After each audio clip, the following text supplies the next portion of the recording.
Okay, Danny, DL737 wants us to tell a joke. So here goes. I'm going to tell two jokes. An Irishman, and these are just some I found online. An Irishman, a Mexican, and a blonde guy were doing construction work on the scaffolding on the 20th floor of a building. They were eating lunch, and the Irishman said, "Corned beef and cabbage. If I get corned beef and cabbage one more time for lunch, I'm going to jump off this building." The Mexican opened his lunchbox and exclaimed, "Burritos again. If I get burritos one more time, I'm going to jump off too."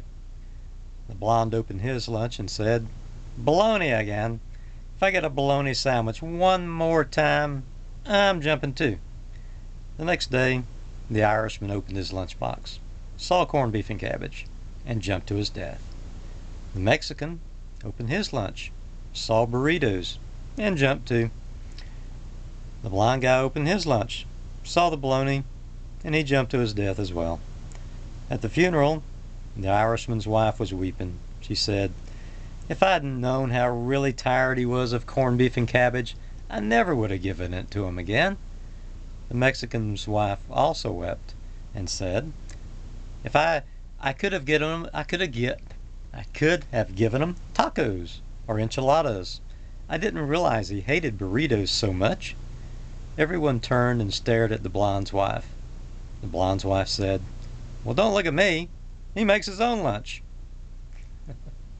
Okay. Moving on to joke number 2. I rear-ended a car a few days ago. I tell you, it was a really bad day. The driver got out of the other car, and he was a dwarf. He looked at me and said, "I'm not happy." So I said, "Well, which one are you then?" Okay.